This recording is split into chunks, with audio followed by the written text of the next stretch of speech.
Alrighty, good morning again.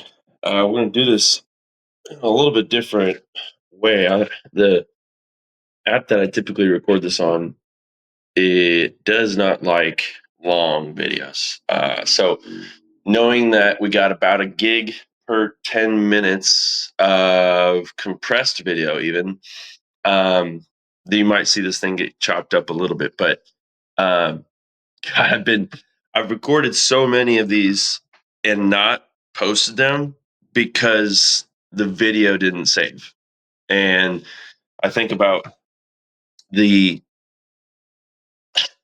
lost energy of those conversations and even just the beautiful reminders to myself of what I really kind of enjoy in this journey.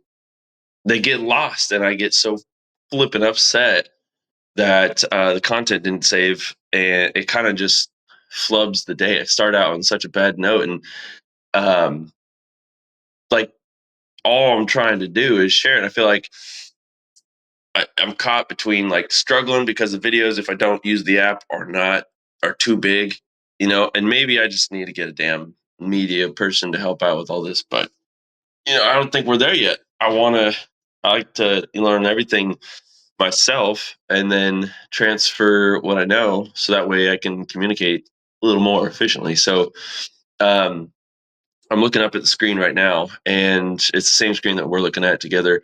It's basically one of the projects that a GC is having us take a look at, and it's probably kind of familiar to you. Like, hold on, I know that spot. It's it's not doing too good. the the steep slope sections of some of the buildings are not balanced in the ventilation detail, but um, that aside, I want to take a second. I mean, there's I kind of understand now after this last week. I took a little bit of a breather just to prepare for what's to come this summer, which is complete and orchestrated, organized chaos. And wanted to make sure that I got a little chance to kind of reflect.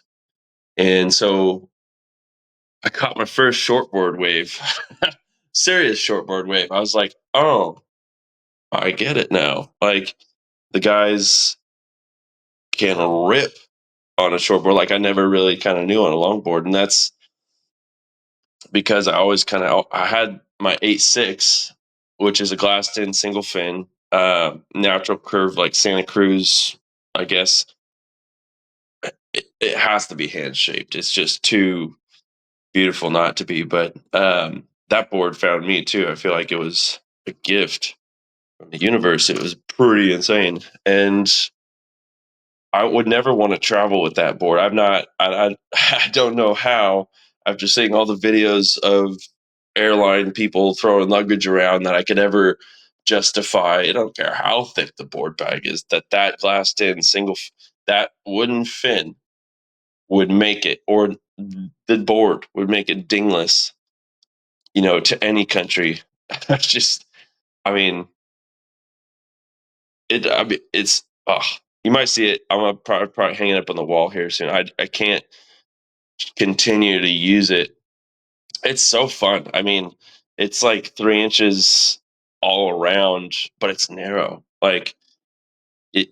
I've got a couple. I've had a couple longboards now, and nothing really extravagant. Like we're talking like $100 board on Facebook Marketplace. I'm like, let's go.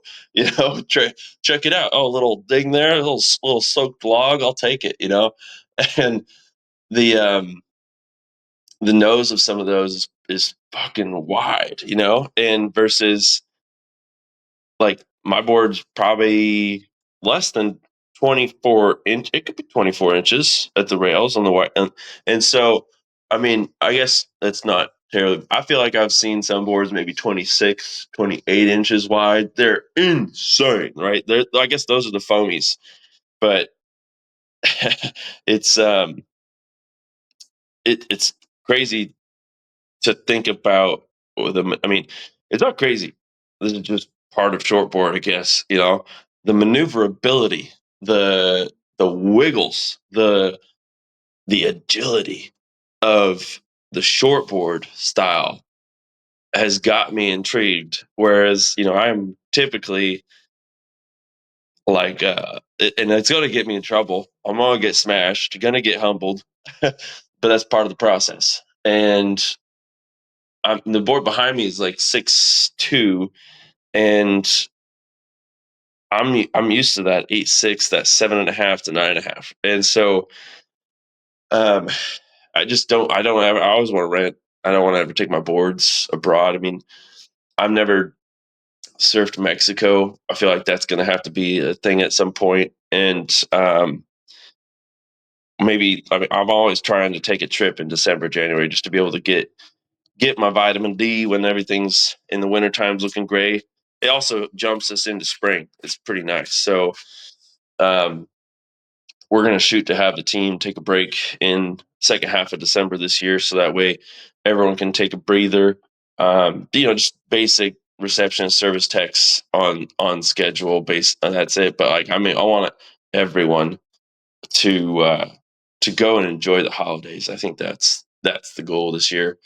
And then too, I kind of understand that if we've earned that opportunity as a team, then hopefully can share some magic about surfing with someone else too on the team. I'd love to see some Nick or Nate or Coda, everyone be. It'd be awesome. I say that we're all surfing this way. We call it the flow tsunami, but no one else surfs in the company, and I'm like, huh. I mean, I don't mind my solo dolo trips, but um, that would be the dream to get everyone on a board on a wave in a picture. That would be wild. Maybe we'll have to do maybe company surf lessons at some point, um, and then we're truly flowing together. That's the beauty. Um, but yeah, you mean your Central America. I mean, I had done Morocco fairly recently, and the cold water, warm water contrast of flowing is, well, it's hard to beat warm water, right? And like here in the Northwest, my 5'4" has got like 6 holes in it now. So I'm like, and the zipper doesn't fucking work. So like water comes and gushes in. I'm just too stubborn to like go and upgrade, but it's fun. Like it's part of the process, and eventually too, you get used to it. It's just it weighs you down. You're trying to paddle, and it's like your arms got weights on them and stuff. So um, I will have to get that upgraded at some point. But um, gloves and booties up until like maybe June, and then I mean you can take off the gloves. I mean, some guys don't even wear gloves. If I see them like tucking their hands under their arms, and I'm like, well, dude, you could be wearing some 3 mil gloves, but it's really everyone just kind of vibing out there. It's pretty fun, but um, it's for Central America right now. It's the the wet season, and I'd never been down there in the wet season. Um, the waves were a little bit bigger. The wave I caught was only 6 foot or so. It wasn't like huge or anything, but surprised myself and got up the first fucking wave that came through, and I'm like, well, holy shit! Like we're going down the wave, like, and I'm Mr. Longboard stands up straight on a shortboard. It was a 6'4". It was beautiful. The guy I was staying with had it, and he fixed one of the dings. He said a previous guest had dropped it or something, not even using it, and it just had a hole in it. So I was he had it fixed up before the swells were leaving, and he was talking to me about the spot up ahead of where we were staying, and it it was pretty self-explanatory. It was actually a tiny little left, which was cool. But catching the shoulder of this thing, um, it wasn't real windy or choppy. I'd never ripped down the face of a wave so fast. It was mind-boggling, and so I kind of took advantage of it and didn't do any like serious cutbacks or anything back and forth. But I mean, I tried. I did. So we're gonna get pause here. Kick it back up.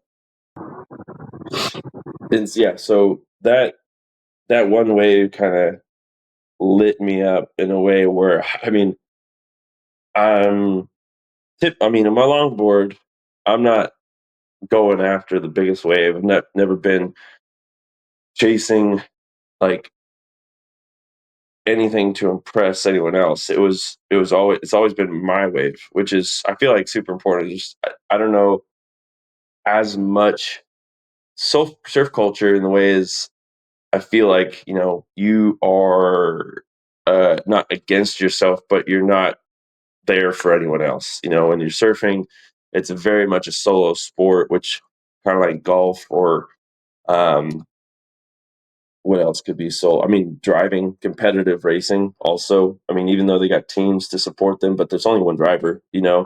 And but driving may not be the right one, but it's a little more intense. But surfing, I mean, for me at least, it's my connection to flow and the energy of the universe. The universe is flowing all around us at any given time, and I mean, there's I've seen these little videos. Maybe you guys too. It's the where the birds are flying in this like helical tornado like pattern, and for whatever reason, it like flickers to, and it's maybe just like the creators like creating something interesting. They flicker to like a vector where it seems like there's vector arrows following the birds in their trajectories, and it's like boom, boom, boom. And to see that, like, I think about that a little bit with having taken like a pretty average score from Oregon State's accelerated physics. The vectors of the universe as they are all around us, it gets too complicated and overwhelming for anyone to like just completely think about all the damn time. But in an appreciation for all the different details around us, like I just I love the thought that stationary or not, like everything's got an energy to it and it's all connected. And that's at least the way I try to keep it all flowing, because we think that we're alone. We think that, or we think that we're closer to nature. It's because of that connection. And for me, flow and energy are a synonym in the way that, like, the energy around us, the flow around us, or I, when I'm flowing, right? It's how is my energy? And it really allows me to enjoy the moment because I'm not worried about anything else other than taking the single breath of where I'm at and then allowing myself to experience that moment in a way where, like, whether it's tears or like a cheek to cheek grin, it's like it's your moment. And so that's those are the special things. That's at least how I flow, is like when I'm flowing, I'm enjoying that area. I was having a conversation with their lawyer yesterday. He's telling me about a lot of his connections in the industry, and I was talking to him really about capacity and some really honest conversations, because he was talking about all these big players, and I'm I'm grateful there to like be worth his time. And I mean, it was like a 2 hour coffee, and we're talking about the origin story, having come from pizza and as a gutter sub, and then going all the way up and through learning roofs, and then rebranding to the point where we're going full service in house here soon. And he's got some really great wisdom. He's been in the industry specifically for roofing law, like he's 25 years into his legal practice, like has his own office and everything. But he's one of, he said, three or so lawyers that specializes in just roofing. And I wanted him to look over my agreements to make sure that everything's buttoned up, especially going into the season. not that anything's, I think there's just too much language, if anything, in those documents. And I'm like, well, this kind of takes the fun out of roofing. You have a relationship, you build quality experiences for people, and then you send them a document and they're like, I don't want to fuck with 10 pages, like, this is stupid, like. And granted, it's like a single signature, which is something that I wanted to emphasize when I originally made it, was to make simplicity for the client. So that way, you want to make buying or the purchase at the time simple, right? People feel like they're signing up for a fucking second mortgage trying to buy a roof. They're going to be a little turned off on the whole experience. It's just not a great way to start. Sign here, sign here, sign here, sign there. I've seen that before in the industry, and I'm like, I'm not going to do that. Like, I know that I can have everyone on the same page with a single signature and have the document all apply. And so he's helping revise everything to make sure that that is all still flowing as well. And but what an amazing dude. I told him, like, look, we're gonna have a capacity conversation here, because he's being super nice in his own way, and he's like, well, I just signed up an $18 million roof for a different company, and I'm like, well, I'm not I'm not ready for an $18 million roof. That's amazing. It sounds like an awesome opportunity. They probably love you for that, and you probably got a good fee for making that happen. But there's no world where Flow is going to be ready, and I would never do this. Like, this is part of the conversation I was having with him, was just like, look, I'm not trying to grow fast, right? There's other entrepreneurs out there that, or firms or boards or investors that are just putting the gas diesel on the fire, and they're saying, fuck all the relationships, make it rain, right? And I'm like, well, no, like, we gotta stick to our guns here. The reason we got this far is because we took our time, we paid attention, we listened, we asked good questions, and we kept on learning, kept on showing up. And so the idea that, yeah, there are $18 million systems out there is cool, but we're not ready for those systems. Maybe in 5 years or 10 years or something, but those those are phased out in probably a 2 to 4 year increment anyway. There's just knowing the production side. That's part of what the conversation we're going to have here in a minute. But um, to go in and to have proper supervision, look at, just from a logistics standpoint, like, we're only doing a couple thousand squares, a couple hundred roofs a year. And we're trying to create relationships, right? We're not trying to create records, right? The growth is a byproduct of staying true to what we believe and how we flow. Low and slow is how we flow. Measure twice, cut once, right? These lessons I've learned over the years, they're not coming from mentorship. They're coming from the school of hard knocks, right? I've learned what it's like on a Friday fucking afternoon to be short on material and everyone's closed. And you have to have a conversation with your homeowner, being like, we don't have enough material to get this completed. And you got to come back on Monday. And then you push them back your whole schedule. It's like, fuck that. Let's just do it right the first time. So, that being said, though, these companies, they're pushing for these big projects. You have to phase them out for quality control. Like, you can't put untrained individuals on roofs. You got to have proper supervision, documentation. Um, Roofs those that big, there you get 7 figures involved. You're going to have some professionals on the quality control admin side, not necessarily in the field, but on the engineering side, to make sure that the architecture of the systems, the buildings, are on spec. And that's what we're going to go in here in a second. This is a specified repair, and coming from a relationship, out of all places. So having that conversation with you guys in the commercial side of things, so we'll talk about here coming up. I got to pause this again. I want to start talking about this coming up project here, so bear with me. All righty, so now we can actually talk about roofs here, I guess. So this video, I wanted to go through it to basically just go over the logistics, the production process, thought process behind how we prepare the team for this type of project. You might have seen this property actually driving over the 5 highway back and forth. If you ever cross the river of Portland down at the waterfront, you'll see these docks, and there's a floating restaurant on there that apparently I've heard word on the streets they got it leased out, and so they might be opening up something there, because I know they got heavy foot traffic on that path.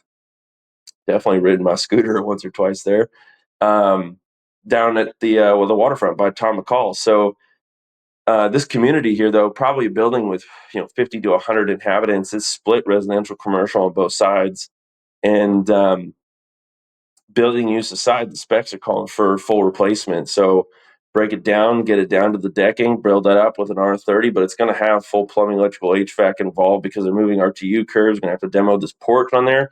Right below Mr. Leak, you can see there's this. It's I mean it's a little bit harder to see, but it's like a rectangular porch. It's probably like a 1,500 square foot built up porch that's laying on pavers up there, and there's some metal detail as well. The caps on the commercial side are like almost 36 inches of material. It's insane. 24-inch on the top with standing seam, and then some gnarly drop downs at the hems. Probably cleated, hopefully cleated. And the specs, they always call for one thing. On building of this nature, it's going to be fairly recent, within the last 30 or 40 years. Are going to have those blueprints already popped up. We've got our measurements. We looked at their specs. It's going to be a little bit of a disturbance for the tenants inside. And that's our biggest concern, is making sure that everyone's cool on the inside. The GC looks good, feels good, and gets a quality value for the project. And so having gone through it all, this is easily a 3-week project if you include both sides, 2 weeks on the one. Probably 2 days for demo, 1 day for targeted repairs, 1 day for trades to come in and do what they got to do if they're going to move HVAC and get things down. I mean, I'd give them a half day for crane time if they're craning down HVAC and stuff.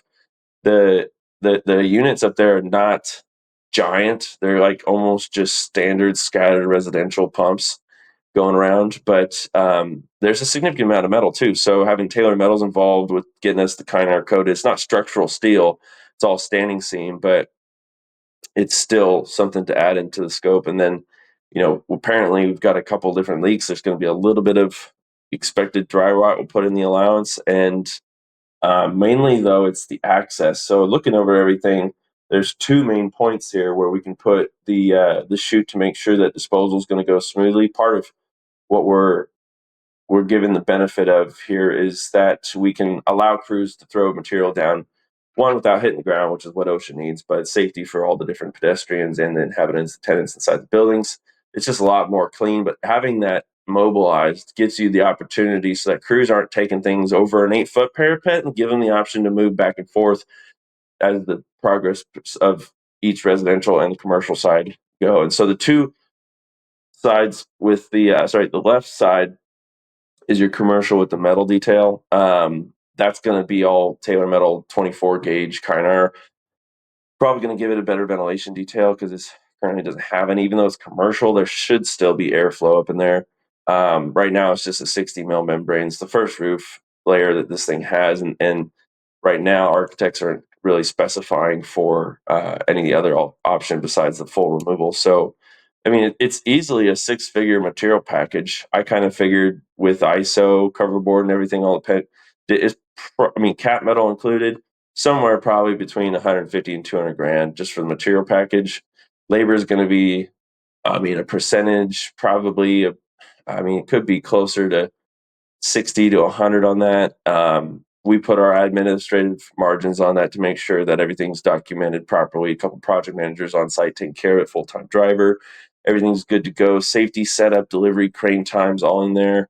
And if you want to be cutthroat and you want to be a good subcontractor, you know your numbers, so that way you're providing value. You don't say, well, I want to make $500,000 on this roof.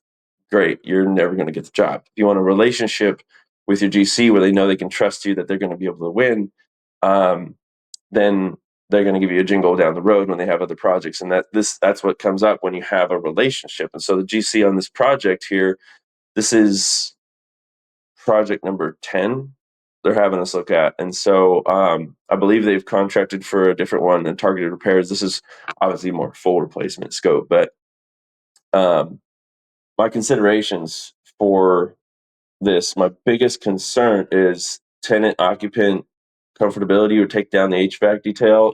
Is the top floor going to be removed? They're going to have a little bit of drywall to deal with. I'm going to have to do some relocation maybe. And GC is going to be taking care of that as well. I think overall, though, probably a month to completion, minus the cap metal. Just we don't take the cap metal order until we have membrane dripping over the top, and at that point, we can get that stuff ordered too as well. So generally, you've got a lot of inside outside corners. The cap metal will probably be a 2-3 day project alone. And they might split it up, residential, commercial. They might only do residential. So we gave them the option in their proposal for both. So that way they can pick and choose. They can choose which one to prioritize. I think the commercial one's fine. There's some issues, though, on the residential side. It's got way more penetrations, which is fun. So probably an extra week just for the penetration count. I mean, I'm looking at roughly 50 to 60 between pipe boots, exhaust and vents, and HVAC curb. It's just there's some skylights in there too. But the other units on the complex here, the steep slope sections, are completely fucked. Like they wanted us to look at the one building, and they said, "Well, go take a look at the other ones too, and see what you think." And I'm like, "Well, what am I supposed to say? Like, yeah, everything looks good. Like, apparently these things were redone on the steep slope side like 5 years ago. Um, there's a whole industry being built out there right now, and no one's really talking about it, about construction defect work. And it's part of the reason why we're out on this in this project here, because that relationship is looking for those opportunities and they want it done right. So we want it done at a 6 out of 5 or 11 out of 10 standard, and we want to make them look good so they get the reference for their clients, and that way they can keep growing and we can all keep flowing. So but the steep slope section here is screwed. You can see some of the box vent details if it shows up on a smaller screen, but there's zero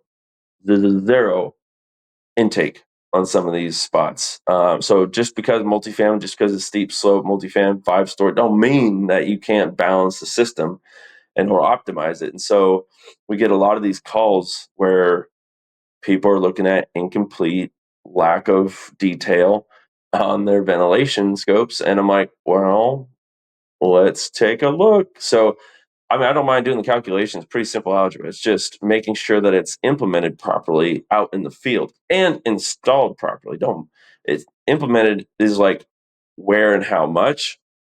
Installed properly is like you got your ice and water detail and everything's spaced properly. So making sure that it's actually technically balanced out in the field is different than being on paper, even if you give your map. So I like to see steep slope, 412 and up only, get their intakes. There's zero intakes on any of these buildings. They're all going to age prematurely. I don't know if they'll ever qualify for warranty claims. From what I've seen in the flat roof multifamily spaces, there's a significant lack of maintenance record for membrane roofs, single ply, and it it drives us crazy. We're repair, maintain, restore before any consideration around replacement. And these roofs are not necessarily, they're so high, there's no trees up there. It's not like they're collecting debris, but the gutters aren't doing any better. There's leaves on that north side where that round building is. Can't remember what it's called. It might be like a Minimans or something, but the gutters are collected debris. So I know there's something sitting on the roof. There's no maintenance records they can share. So I'm like, well, I mean, we can get back up to a maintainable state, get you back on track, but you know, part of the relationship that we're trying to build is by doing the small things well. So, I mean, those are some of the thoughts. I just kind of want to share how we approach these larger. I call this larger. Our sweet spot isn't giant projects. We like the 50 to 500 square mark.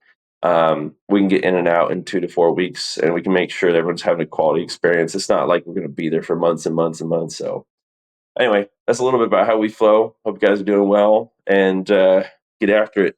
Catch you on the next one.